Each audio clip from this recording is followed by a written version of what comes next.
Welcome to Impact Under the Big Sky, Stories of Philanthropy in Montana.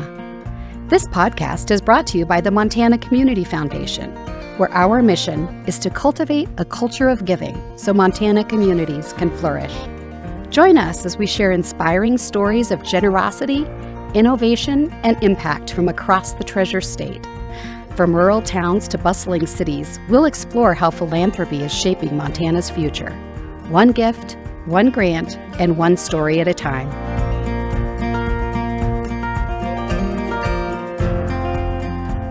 Welcome to Impact Under the Big Sky, Stories of Philanthropy in Montana. I'm your host, Heather Ohs, Gift and Estate Planning Officer with the Montana Community Foundation.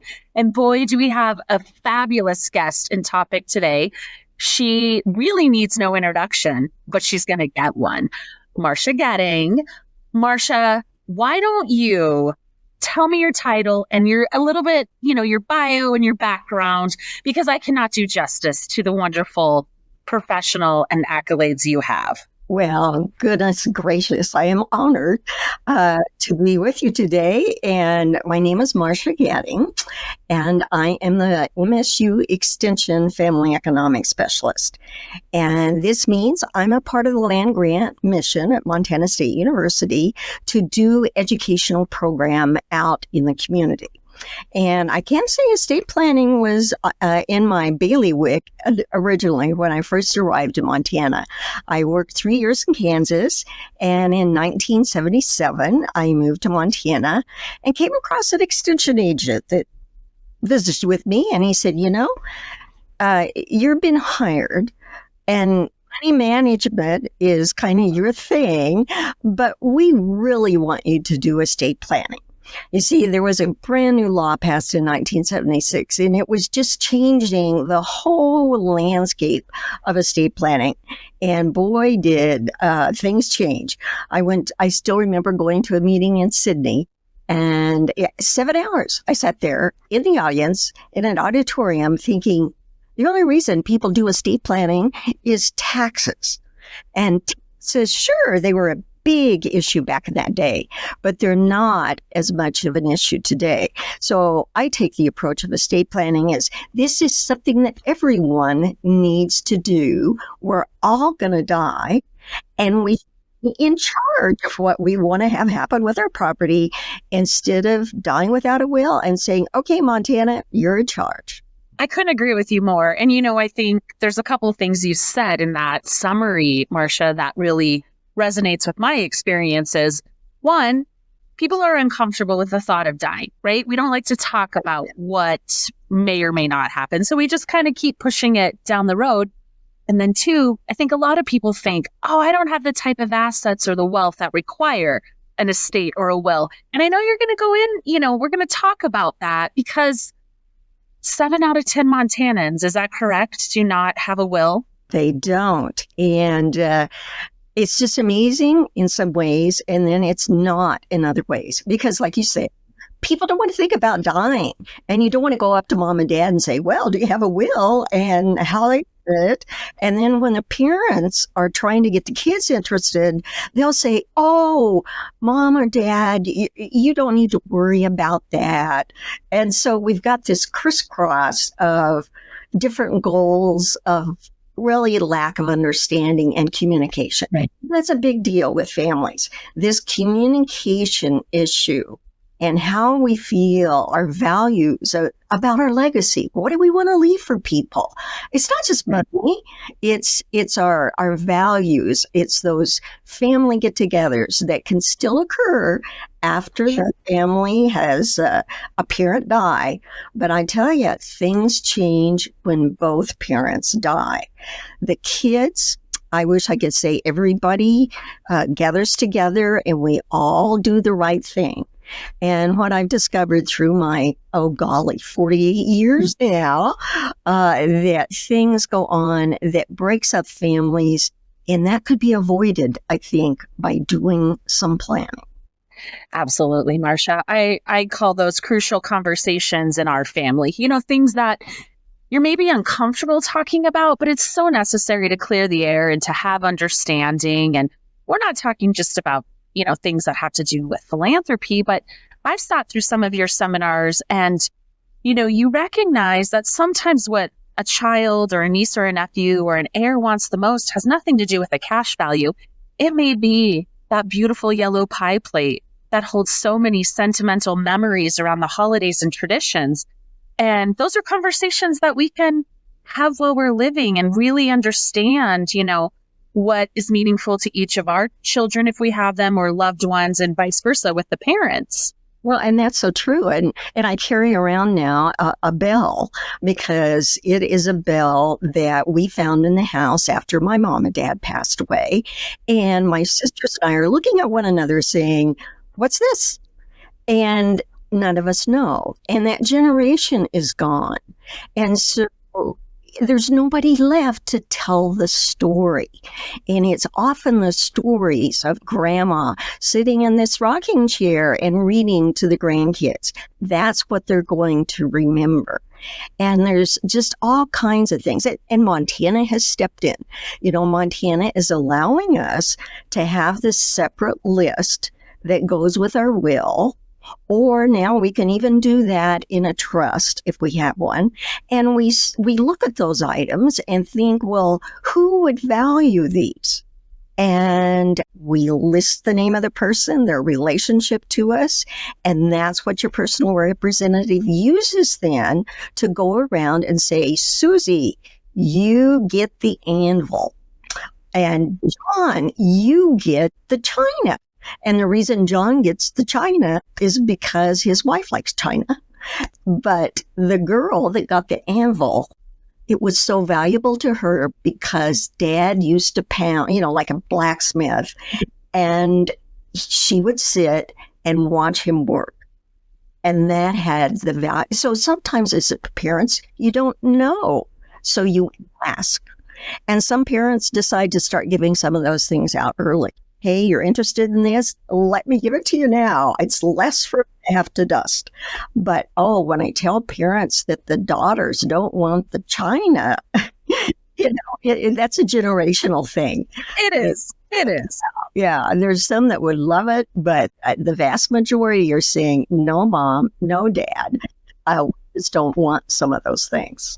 Yeah. And we see that, so often when somebody calls us, what do I do with these assets? And those are things, we can explore. But you're right, Marsha, planning ahead and really either, gifting some of those while you're living and letting and seeing the joy of watching your loved ones use whatever item that may be, or, enmesh it in traditions in their household has some beautiful dividends that it pays.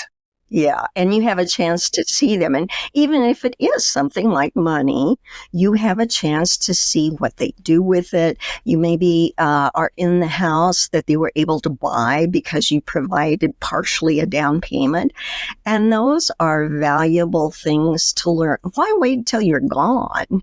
And see, in same way when you're giving to an organization, you want to see how they use that. Yes, giving while you're living. Yes, you get to experience. Again, I think there's something so powerful. Bequests are wonderful, and we've, in the world we operate in, we've seen those. But a lot of times, I grieve the moment where I wish the donor would have told us or experienced being in the mission and coming alongside us instead of after their passing. When you really, there's a missed opportunity there. So that's beautiful. You can give while you live, and then there's some in your estate planning. So, Marsha, for somebody who's listening today and they're going, "I'm one of 7. I haven't done my homework. I don't have, a will or an estate or anything that these two women have talked about." What are some estate planning basics? What would you say to someone to get started? Well, funny you should use those words, because we do have what is called a Monk Guide with MSU Extension. And those are basically fact sheets. And one of the fact sheets that I did in the beginning was getting started with estate planning. What is it that you need to know? Well, of course, your property. You need to think about who you want to receive it. And you need to decide, do you want a will or do you want a trust? Well, hey, we need to visit perhaps with an attorney. But your MSU Extension has over 50. Yeah, there's really 50 different facts. It's all great. I poured through these. Yeah, but it can be discouraging. I'm not saying you need to read all of those. There's some that apply to this group that don't apply to another group. You know, if you don't have over $13 million, you are not in a federal estate tax bracket. I still got people when I'm doing a program think that there's a Montana inheritance tax. Right. And we haven't had that since 2001. So sometimes you've got people that have heard these things from their parents and grandparents, and there's been changes. Yeah, it sticks in the head, and you just, that's why I use response clickers at my meetings, because everybody can give their answers secretly, and nobody looks dumb in that process, but they can see, oh, I'm just as smart as everybody else, or, oh, wow. I'm just as confused. Yeah, everybody is confused. So we start the will, we're looking at if we need a trust. So there's this education that we need to do for ourselves. And quite frankly, I've had a few attorneys say, we keep the Mont guides in our office. And when somebody comes in, what we do is we hand those out and we say, read these and then come back. You don't want me giving you this information and charging you $300 an hour. Read it, and then let's get together and talk about what your goals are as far as estate planning, you know, gifting, wait till you die. There's all those kinds of things. And then there's living estate planning, as I call it, because what about a financial power of attorney? If you go out and you have an accident and you're in a coma for 2 or 3 months, who's going to take over paying the bills? And if we had an accident, we could say, well, the spouse. Well, what if we don't have a spouse?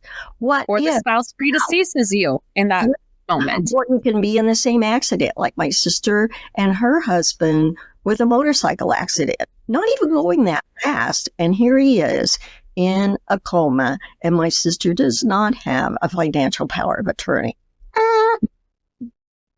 She wasn't listening to you. You're supposed, aren't sisters supposed to listen to their sister? And same with my mom and dad, but they finally did do a will, and I was really glad of that because they were able to name my sister as personal representative. And you see, that's something that you'll need to decide as you're writing a will, or even if you're doing a trust. Who do you trust to be the trustee to handle the finances in the same way with a will? And then that's a personal representative. But with your financial power of attorney, you're deciding now, I want something to take over if something happens to me. And I think about real seriously because my grandpa had Alzheimer's, my mom had Alzheimer's, and every time I'm forgetting things, I'm thinking, early stage, I better make sure that my financial power of attorney is up to date. And the other part of that is a healthcare power of attorney. We have the statutory form for the financial power of attorney, but we don't have a statutory one for the healthcare. So several of us got together and said, let's, from the state bar, from the health situation, and me doing the educational part, and we put together one.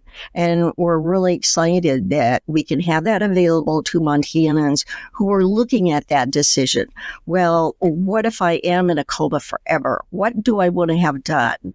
And have somebody that will stand up for my rights because I have filled out these necessary forms. And then I let people know about the Montana End of Life Registry. So there's that people can benefit from our Mont guides with all this important information. And I think it's helpful. And I tell people when I travel across the state, if you have questions, you can email me. Now, don't expect an immediate answer because if I'm on the road, there might not be Wi-Fi connection where you are, Marsha. You're everywhere. Oh, listen, I've had places where I don't have that Wi-Fi or I can't get it to work in the motel or something like that. But I really do like to respond because people also educate me. They come up with situations that I think, the next time I'm I redo this mom guide, I need to include another section about transfer FD, for example, that now we have a new law that says you die. Your insurance carries over for 45 days. I mean, it wouldn't be good if you died and the house burned down. Uh-oh. Yeah. And so the legislature this very session passed that bill. So we're making progress with some of the issues we don't know, like transfer on death deeds. We think, oh, they're perfect at everything. But then the title company said, wait a minute. We don't know if there's a debt on that house because it didn't go through probate. So they're making financial decisions to say we're not going to issue insurance. Well, who can blame them for doing that? So that's an issue that people need to know about. And maybe the next legislative session, somebody can get in there and say, this is a problem. How do we solve this? How do we solve it? And until then, there's those resources you have. And Marsha, you bring up good points. For any of us, we need to think about the things you've talked about. Now, not every individual or couple will be thinking about philanthropy. Maybe they're will in a state that they don't have any interest in that. And that's okay too. I mean, the goal, we would like everyone to get their will and necessary forms filled out. But for those individuals, whether they have heirs or not, that are thinking, I really want to leave a legacy. I care deeply about my community or certain aspects throughout the state. And I love my kids. You can do both. I think there's sometimes this tension. It's like either I give to my kids or I give to charity. And I always say, I think it's an and. But Marsha, what would you say to folks that are considering philanthropy as part of their legacy and their estate planning? Well, I would encourage them to give serious thought about, of course, which one, what group talks to you. And, with me, in Kansas is where I grew up, and I was a 4-H'er there. So I made the decision that, well, okay, I'm going to give a little bit to the Kansas 4-H Foundation. Then I reached that magic age where you can withdraw and send a direct gift with your IRA. And so, okay, that's good. And so it's what group do you admire the most for what they do? And I tell you, I've gone and visited with different community foundations across Montana, and I just go, oh, wow, these people are doing some really great things. Yeah, and then there was a person in 4-H when I came to the state, and she decided that her legacy was going to be people partner grants through the Montana 4-H Foundation. And what she wants to have happen is people apply for doing something good in the community. So they might plant some flowers at the nursing home. They might do just they come up with these really great ideas. And so Jerry Finn is the one that developed that. And I have such an admiration for her thinking in what could be done. So every community has things that are going on. They have trails that they want to do something with. They have senior citizen places, and maybe they need puzzles. Maybe they need kids to just come and do puzzles with them. I mean, there's neat things out there. And of course, the Community Foundation of Montana, all the great things that you guys are involved with. I greatly admire that. And so if you have any thoughts about that, contact that particular foundation, local group, 501c3, and hey, I'm interested. And maybe they would want to work with you on something that you see needs to be done but isn't being done. Or you just say, hey, I trust the Montana Community Foundation. I'm going to give you $5,000. It's not a lot. Right. But, it start, and you guys can do seed. Mm-hmm. Yeah, it plants seeds. Yeah. Marsha, I have a question for you. I see this sometimes with, the older generation of donors I'm working with. They may be philanthropic, and they're deeply involved either through their time and talents or resources. And they're saying, I'm concerned that my kids aren't. they're not, giving back, or they don't seem interested. Do you have any advice for, families that are really wanting that next generation and maybe their grandchildren even to, I don't know, maybe embrace like a family mission, statement, or take on some of those values? What have you seen, or do you have examples of what's worked well with families you've talked to? Well, some examples that I have heard about is where grandma and grandpa take on the task of say, okay, little Johnny, here's $5,000, but you have to do some research to find out who to give it to. And then you can do something that way. I've heard of others that set up an investment account, and the children add money and grandma and grandpa keep adding every year. And every year there's a gift that is given, but the child is the one that decides where it goes to. So it's starting that awareness. And then sometimes as parents, you need to take the kids with you when you're doing some of those projects. And then you get a better idea of, you see it. You see grandma there, and she's helping someone with Alzheimer's play bingo.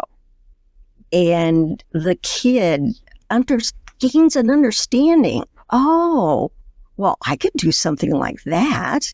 And maybe they would see, they need a better bingo game. And give that to the senior center because they're still using beans and what have you. Yes. So it's a matter of that. You don't understand that unless you've been brought up and value that. And it's never too late to start for grandparents and parents to get kids to appreciate what they could even do. And it's not always money. Sometimes it's time. Time. Yeah. A gift of time, because that's what they have at that point. They don't have money, but they have time. And time and energy. and that's neat about the 4-H program, because they teach leadership qualities. And, I think of all that went on when I was a member of 4-H. So, I'm dyed in the wool 4-H, I'll confess. But since being in Montana, I see, there's a lot of organizations out there that are doing good for the community. And not all of us can leave like a 5 million legacy to a community, but we can do what we can do. And that's what we should do. And be proud of that. Yeah. Pat ourselves on the back a little bit.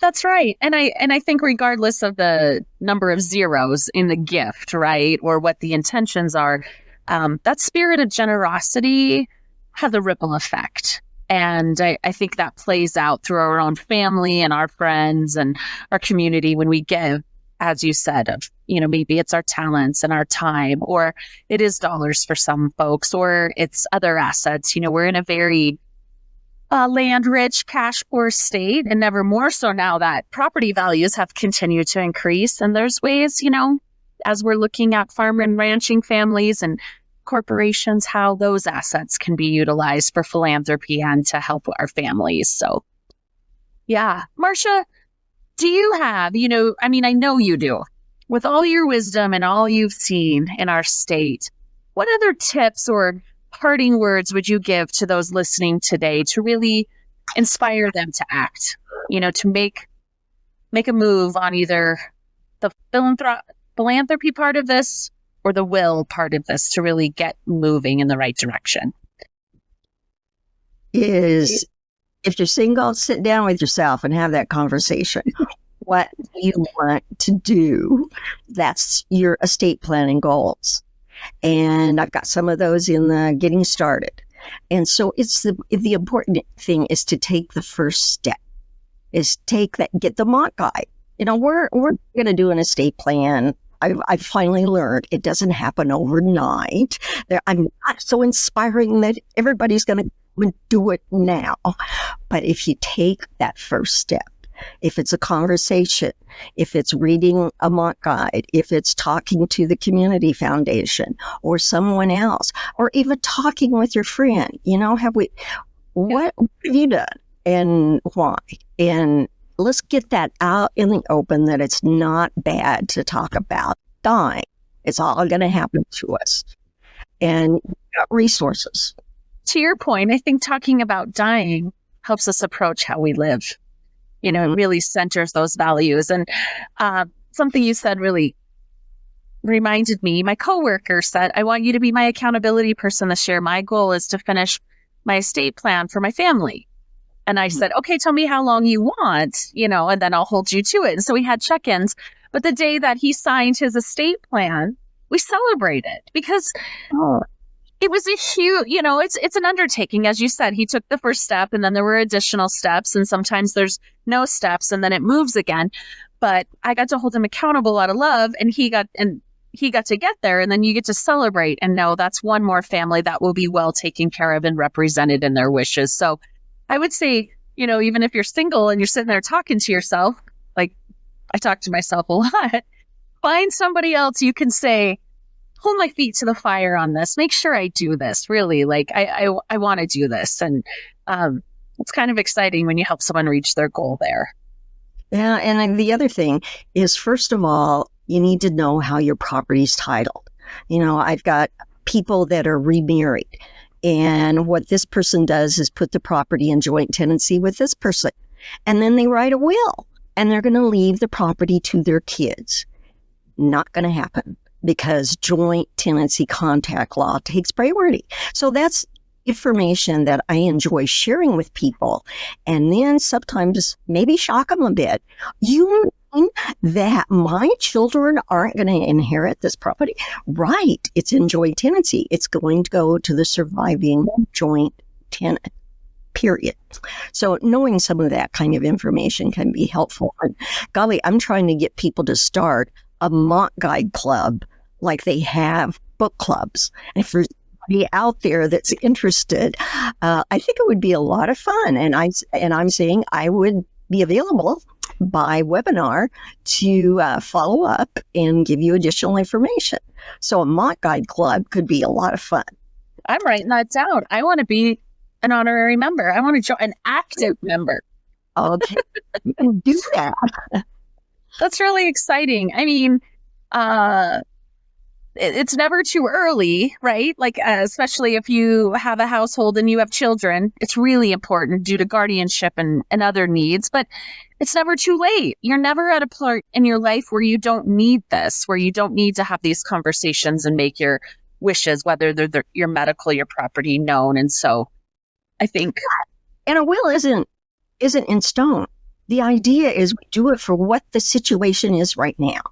And then there may be some things that change, there's people that die that you were going to leave money to. So what are you going to do about that? And then maybe some family member has a challenge, a special needs child. And what could we do? We could do ABLE accounts for that individual. There's things out there that will change. And so we just don't write a will and expect it's going to work for 50 years. No. Yep. You're going to have to update it. And yes, it does cost a little bit of money to do that, but it's well worth it because you have peace of mind that I've done it. I've done it like your friend. Hey, you're holding him accountable and took care of that. So we do that for some of our friends and just suggest. It's an active love. Yes, an active care. This friend of mine also said, Will, if you just put your plan on the shelf, but you never revisit it, right? To your point, it may not be working for you. So he said, every 4 years, like we vote for a president, like we pump our septic system, we should also be revisiting our plans. And he's not wrong. Even in the time since I did ours 12 years ago, we've consistently had to make some updates and changes. And that's natural. And it feels good to know, it's an active document, right? It's as our life transitions, so does our will and our planning. But I think that takes away some of the worry of, what if I get it wrong? And I, in 5 years, don't want this person to be my personal representative. Right. You can make that change. Yes. And you can have a codicil for the will. You don't have to redo the whole thing. And, your trust can be amended And so changes can be made, and it just requires you to take that step forward and say, okay, because of circumstances, we're going to do this, or I'm going to do that. So there may be different things going on there between husband and wife, but that's okay too. Lastly, Marsha, for anyone who's saying cost is a barrier for me, I'm really concerned about the cost. I hear that a lot. It's really expensive. I don't want to pay for that. What would be your response to that objective? And I hear you. And so I became aware of the Montana Legal Developer Program that we have. And the legal developer is in the Office of Aging. And what they have done is put on the web a will that could be for a single person, and it gives you directions on how to do that. And then if you're a married couple, then there is the will for a married couple. And that is a start because, it is expensive. And if you're just barely meeting your own expenses for the family, but you want to really make sure conservatorship and guardianship of the minor children. If no other reason, let's get that done so that we can name that guardianship and conservatorship. And conservatorship is just handling the money, and the guardian takes care of the kid, but sometimes you want one person for both. Or my sister said, Marsha, you're good at money. And I said, yes, but no, I want to raise my nieces and nephews. Yeah. And the way ours is set, ours are opposite. No, my kids are aging out. They're about to be adults. They're going to be fully formed humans. We hope that's the goal. Marsha. Well, after 18, they can do their own will. I know. And that's a whole other series, I feel, as we start to get into young adults, and their legal responsibilities regarding the medical and the legal. But there is so much. And at this point, we're just trying to get those families, 7 out of 10, to get that one baby step going today. And I know you have worked relentlessly for years to share your information and your wisdom and all the knowledge you have. You have certainly created so many opportunities for families and charities through your knowledge. We are so grateful. Well, thank you. It's an honor to be here in Montana. I love it. I love my job. I love educating people about the need for estate planning. Well, I would say don't retire anytime soon, but you also certainly deserve it. Marsha, we'll be putting up links so that folks will be able to get the Mont Guide and the other information that is free and readily available. And I, again, just want to reiterate our deep appreciation for the work you do. That's so important for Montanans and also in the work of philanthropy. To our listeners today, we thank you for tuning in. If Marsha is new to you, I hope you will spend some time learning more about her and the webinars she offers. Thank you so much. You are welcome. And don't forget your county extension office. Thank you for listening to Impact Under the Big Sky, Stories of Philanthropy in Montana, a podcast from the Montana Community Foundation. This has been a Social Flicks podcast studio production, and our podcast was written and produced by Rebecca Connors. A video version of this podcast is available on MCF's YouTube channel and on our website at mtcf.org. Stay connected with MCF by following at Montana Community Foundation on Instagram, Facebook, and YouTube.